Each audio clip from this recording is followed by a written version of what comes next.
The Book Fairy reads. Hi, this is Angela Castillo, otherwise known as the Book Fairy, and I'm here to read you another one of my books. If you want to find out more about my books, you can like and subscribe and go to my channel, and there's lots of videos with my stories on there for adults and for kids.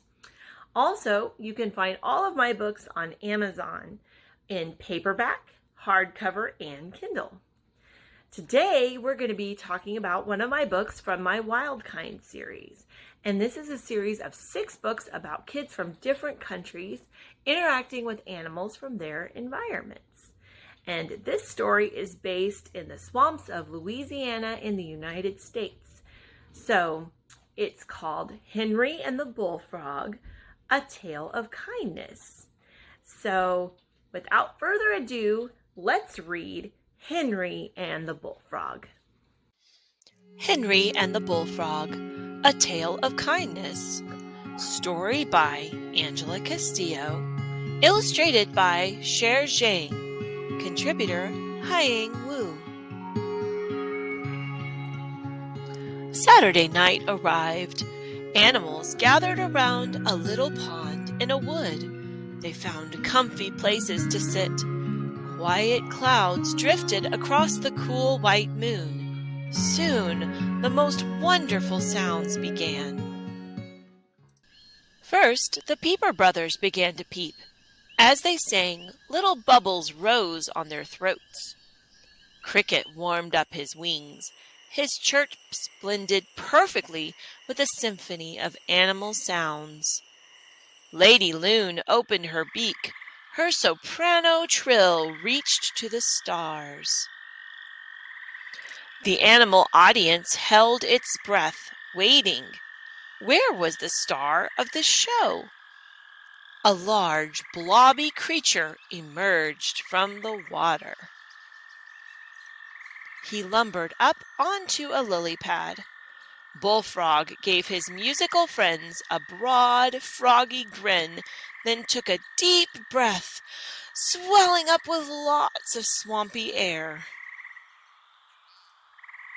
The next Saturday night, Lady Loon, the Peeper brothers, Cricket, and Bullfrog sang together again. Something crashed through the cattails. A bright light shone in the animals' eyes. "It's a boy!" cried Gray Fox. "Run!" called Raccoon. "Slither away!" hissed Rainbow Snake. All the creatures scattered for dens and trees, holes and hollow logs. Except for Bullfrog, the light shone in his eyes and he couldn't move. "What a great frog," said the boy, whose name was Henry. He scooped him up with gentle hands and put him in a big jar. "I believe I'll take him home and keep him." Bullfrog stared out of the jar with big eyes, but he didn't croak a word. Henry found an empty tank. He poured in some pond water. Then he put in some nice flat stones for Bullfrogs to sit on. "Now you can sing for me." But Bullfrog couldn't sing. He was too sad. Henry caught earthworms and minnows. He gave them to Bullfrog. "Maybe after you eat you will sing." But Bullfrog wouldn't sing. He was too sad. Back at the pond, Cricket, Lady Loon, and the Peeper brothers had an emergency meeting. "We have to save Bullfrog," said Cricket, stomping his little brown foot. "Yes, yes," shouted the Peeper brothers. "I have a plan," said Lady Loon. The next Saturday night, Henry moved Bullfrog's tank to the window and placed it in the moonlight. Bullfrog squatted in the corner, his big eyes shut tight. "Please sing a song," Henry begged. Suddenly, outside the window, Henry heard an impossible sound.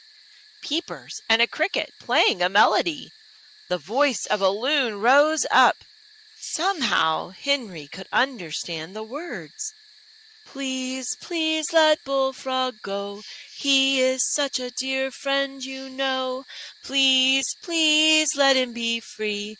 Then he'll sing again. You will see. Henry stared out into the yard. He couldn't see the animals, but he could hear them. All at once the yips of foxes, hoots of owls, and the chirrups of raccoons swelled into the night. Dozens and dozens of forest creatures added their voices. Please, please let him be free. Then he'll sing again. You will see. Bullfrog crept nearer to the glass, his eyes wide, searching. Henry sighed. I guess I'd better let you go, he said to Bullfrog. Once more he scooped him up. This time he opened the window and carefully placed him outside on the grass. The next Saturday night the animals gathered again. Cricket chirped. The Peeper brothers peeped. Lady Loon trilled. Bullfrog sang sweeter than ever. And Henry sat beside the pond with all the forest creatures, listening to the song. The end.